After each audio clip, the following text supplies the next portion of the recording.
ఐటీలో ఎంట్రీ కావాలా? Trainee software engineer గా అజా కోడింగ్ ట్యూటర్ లో 2 వీక్స్ ట్రయల్ పీరియడ్ లో వెంటనే చేరండి. హలో షఫీ గారు. హాయ్ నాగరాజు గారు. ఇవాళ అమీర్ ఖాన్ గారి డాటర్కి సంబంధించినటువంటి ఒక న్యూస్ బయటికి రావడం జరిగింది. డిప్రెషన్లో ఉంటే మేము ఆ టైంలో అది గుర్తించి జాయింట్ థెరపీ తీసుకుంటున్నాము అనుకున్నటువంటి విషయాన్ని, అక్కడ దాకా వెళ్ళడానికి గల ప్రధాన కారణాలు ఏంటి? జాయింట్ థెరపీకి సంబంధించినటువంటి న్యూస్ ఏంటి అసలు? అంటే అది ఎంతవరకు ఏంటి, ఎందుకు అలా అన్నారు, స్టోరీ బిహైండ్ ఏంటి సార్? అదే చూడండి, ఇక్కడ యాక్చువల్గా అమీర్ ఖాన్ గారు ఇంటర్వ్యూ చూస్తూ తను చెప్పిన విషయం ఏంటంటే, నేను నా కూతురు ఐరా జాయింట్ థెరపీ తీసుకుంటున్నాము అని చెప్పారు. అయితే మరి ఇది ఇంత ఓపెన్గా చెప్పి ఆయన ఏమి ఉన్నారంటే, నేను తీసుకున్న జాయింట్ థెరపీ వల్ల చాలా లాభం జరిగింది, రిలేషన్ చాలా బాగా బిల్డ్ అయ్యాయి, సో నేను రికమెండ్ చేస్తున్నాను, ఎవరింట్లో ఉన్న రిలేషన్స్ వీక్గా ఉంటే జాయింట్ థెరపీ తీసుకోండి అని స్ట్రాంగ్ రికమెండ్ చేస్తున్నారు. యాక్చువల్ సిచ్యువేషన్ ఏంటి, అంత అవసరం ఏమొచ్చింది? ఇప్పుడు అమీర్ ఖాన్ గారికి తన కూతురికి ఇంత రిలేషన్ గ్యాప్ ఎందుకు వచ్చింది, అసలు వీళ్ళ మధ్య ఎందుకు డిస్ప్యూట్ వచ్చింది అనేది పరిశీలిస్తే, యాక్చువల్గా ఇప్పుడు అమీర్ ఖాన్ ఇచ్చినటువంటి ఇంటర్వ్యూ కాకుండా తన కూతురు ఐరా గతంలో ఇంటర్వ్యూ ఇచ్చినటువంటి కొన్ని ఇంటర్వ్యూస్ ఉన్నాయి.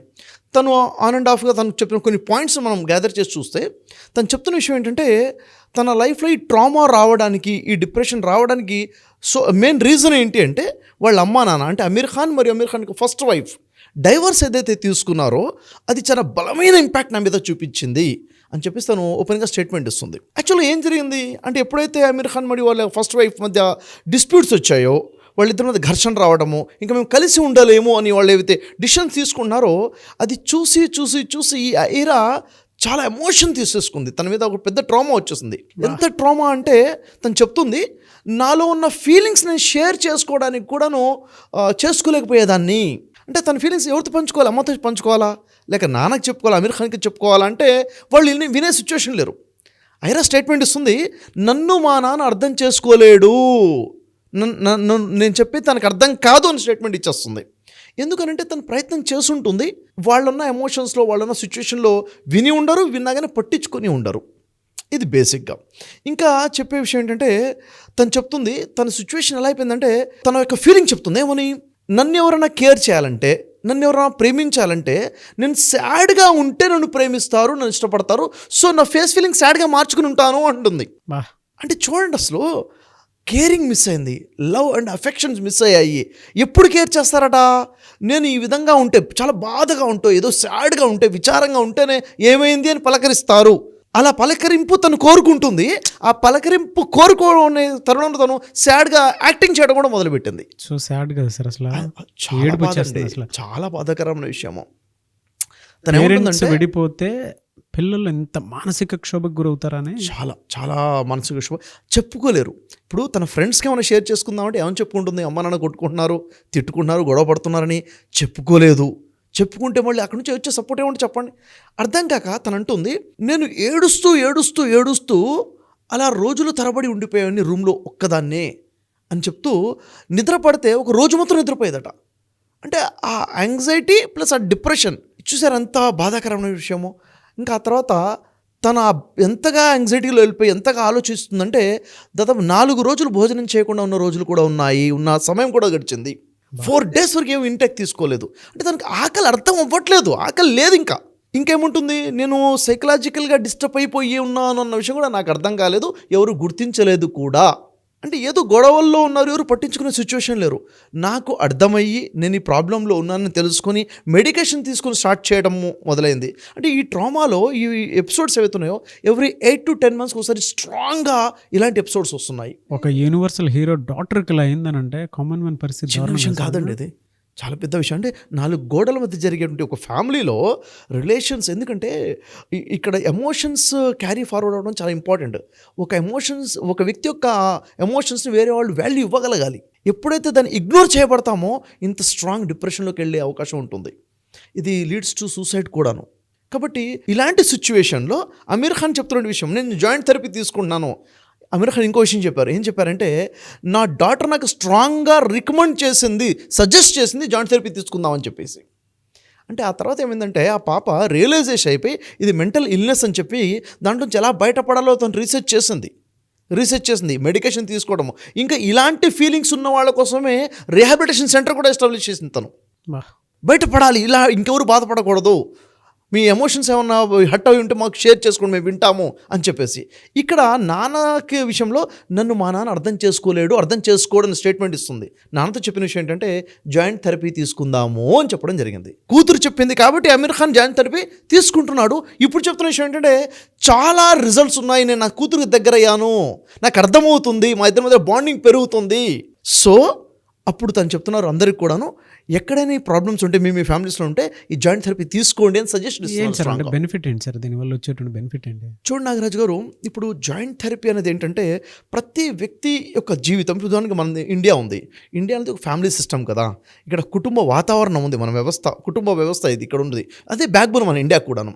కుటుంబంలో 4-5 కలిసి ఉంటాం. మనం కలిసి ఉన్నప్పుడు ఒకరిని కేర్ చేసుకుంటాం కదా, అవునా లేదా? తల్లిదండ్రులు పిల్లల్ని పట్టించుకుంటారు, పిల్లలు తల్లిదండ్రులు తగ్గట్టుగా ఉంటారు, భార్యాభర్తలు ఒక్కొక్కరిని కేర్ చేసుకుంటారు. దీంట్లో అడ్జస్ట్మెంట్ అనేది ఒకటి ఉంటుంది, కమ్యూనికేషన్ ఒకటి ఉంది, ఒకరిని అర్థం చేసుకునేది ఒకటి ఉంటుంది. ఇది మిస్ అయింది అనుకోండి, అక్కడ గ్యాప్స్, ప్రాబ్లమ్స్ మొదలవుతాయి. పిల్లలకు కూడా ఎమోషనల్ బ్యాలెన్స్ జరుగుతుంది. ఎస్, ఎగ్జాక్ట్లీ కరెక్ట్ చెప్పారు నాగరాజు గారు. చూడండి, జాయింట్ థెరపీ ఎక్కడ అవసరం వస్తుందంటే చాలా సిచ్యువేషన్లో అవసరం వస్తుంది. ఫర్ ఎగ్జాంపుల్ చూడండి, ఒక ఇంట్లో ఒక వ్యక్తి చనిపోయాడు అనుకోండి. చనిపోయినప్పుడు ఆ సిచ్యువేషన్ ఇంట్లో వాళ్ళందరూ కూడాను ఒక రకమైన ట్రామాలోకి వెళ్ళిపోతారు, షాక్ గురైపోయి ఉంటారు. అలాంటి సిచ్యువేషన్లో అక్కడ ఒకళ్ళ మీద ఒకళ్ళు నిందలు మోపుకునే సిచ్యువేషన్ కూడా వస్తుంది. ఎందుకంటే నెక్స్ట్ వాట్, ఒక వ్యక్తి చనిపోయాడంటే ఆస్తి విషయాలు ఉంటాయి, రకరకాల విషయాలు ఉంటాయి. ఆ సిచ్యువేషన్లో వాళ్ళ కమ్యూనికేషన్ గ్యాప్ రాకుండా ఉండే విధంగా జాయింట్ థెరపీ అనేది బలంగా ఉపయోగపడుతుంది. మొదటి విషయం. ఇంకొక విషయం ఏంటంటే చూసుకుంటే, ఇక్కడ తల్లిదండ్రులు గొడవ పడుతున్నారు అనుకోండి, తల్లిదండ్రులు గొడవ పడుతుంటే దాని ఇంపాక్ట్ పిల్లల మీద ఎలా ఉంటుంది, చాలా ఎక్కువ ప్రభావం ఉంటుంది. వాళ్ళు వెళ్ళి ఎవరికి చెప్పుకుంటారు చెప్పండి? వినే సిచ్యువేషన్లో అమ్మా నాన్న లేరు, బయట చెప్పుకునే పరిస్థితి ఉండదు. ఈ సిచ్యువేషన్లో జాయింట్ థెరపీ చాలా పవర్ఫుల్ థెరపీ, వాళ్ళకి అర్థమయ్యేటట్టు చేయడానికి, వాళ్ళ ఇంపాక్ట్ పడకుండా ఉండడం కోసం ఉపయోగపడుతుంది. ఇలా చాలా సిచ్యువేషన్స్ ఉంటాయి. ఫర్ ఎగ్జాంపుల్ చూడండి, ఒక ఇంట్లో ఒక వ్యక్తి ఏదైనా సిచ్యువేషన్లో ఫెయిల్ అయిపోయి, లవ్ ఫెయిల్యూర్ కానివ్వండి, లేకపోతే ఎడ్యుకేషన్లో ఎక్కడో ఫెయిల్యూర్ కానివ్వండి, ఒక రకమైన డిప్రెషన్లోకి వచ్చేసాడు, బాధపడుతున్నాడు, ఐసోలేట్ అయిపోయి ఉన్నాడు. ఈ సిచ్యువేషన్లో ఆ ఫ్యామిలీ సపోర్ట్ అతనికి చాలా అవసరం ఉంటుంది. ఆ టైంలో అర్థం చేసుకోవాలి, వాడు డిప్రెషన్లో ఉన్నాడు విషయం వీళ్ళు అర్థం చేసుకొని వాడికి సపోర్ట్ ఇవ్వగలగాలి. ఈ టైంలో అతనికి వీళ్ళు ఎలా సపోర్ట్ చేయాలి, వీళ్ళు ఎలా బిహేవ్ చేయాలి, ఎలా కమ్యూనికేట్ చేయాలి అన్నది ఈ థెరపీ అనేది వాళ్ళకి యూజ్ అయ్యే విధంగా చేస్తుంది. ఇంకా చూడండి, ఈరోజు సిచ్యువేషన్ చూసుకున్నట్టయితే ఈరోజు రకరకాల యాప్స్ వచ్చేసాయి.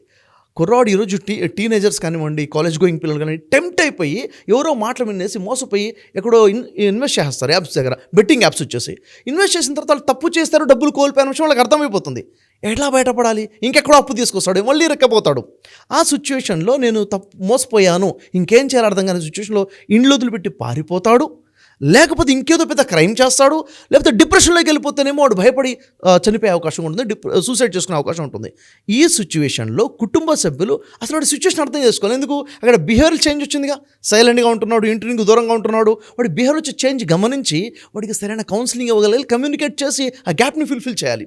ఇలాంటి సిచ్యువేషన్లో కూడా ఈ థెరపీ చాలా బలంగా ఉపయోగపడుతుంది. ఎలా కేర్ చేయాలి, ఎలా టేక్ కేర్ చేయాలి అనే విషయాలలో చాలా సందర్భాలు గమనించండి. ఈరోజు ఇంట్లో ఎవరైనా ఒక వ్యక్తి ఉంటాడు, ఈ వ్యక్తి నాకు వ్యతిరేకంగా నా కుటుంబం ఉంది అంటే, నా కుటుంబంలో ఉన్న ఈ నలుగురు యొక్క బిహేవియర్ వల్ల నాకు ఇబ్బంది జరుగుతుంది అని ఒక వ్యక్తి ఫీల్ అవుతుండొచ్చు.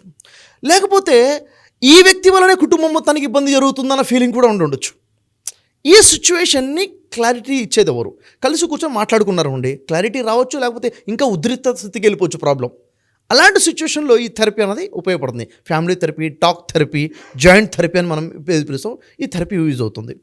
మరొకటి ఏంటంటే జనరేషన్ గ్యాప్స్ ఉన్నాయండి. మిగతా ఒక జనరేషన్ ఉంది, వాళ్ళ పిల్లలు అంటే తాతయ్య ఉన్నాడు, మనవడు ఉన్నాడు అనుకుందాం. వాళ్ళ ఆలోచనలు వేరు, వీళ్ళ ఆలోచనలు వేరు. అయితే తన ఆలోచన తగ్గట్టుగా మోడర్న్గా ముందుకెళ్ళిపోతే కమ్యూనికేషన్ గ్యాప్ వస్తుంది, రిలేషన్స్ బ్రేక్ అయిపోతాయి కదా. ఈ టైంలో అసలు వీడు ఎందుకు ఇలా అనుకుంటున్నాడో వాళ్ళ పెద్ద జనరేషన్లో ఉన్న వాళ్ళకి కలిసి చెప్పగలగాలి, కూర్చొని మాట్లాడగలగాలి.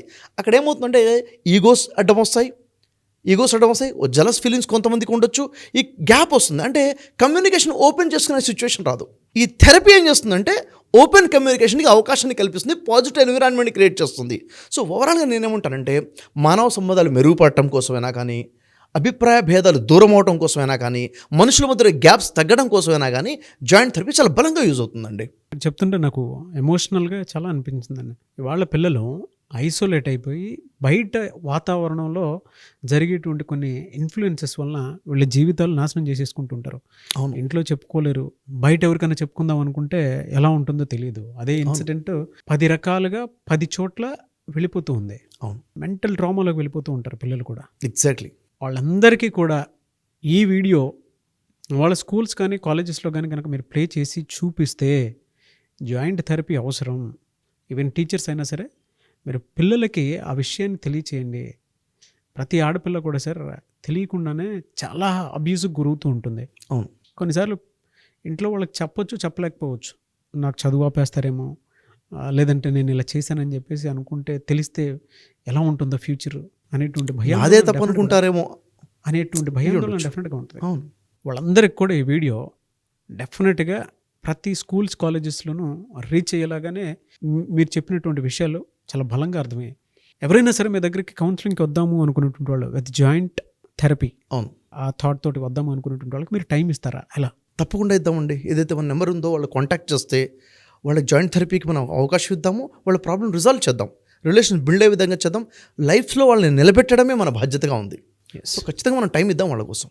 డెఫినెట్గా సార్. థ్యాంక్ యూ అండి. Thank you so much Shafi గారు. Welcome. Thank you very much.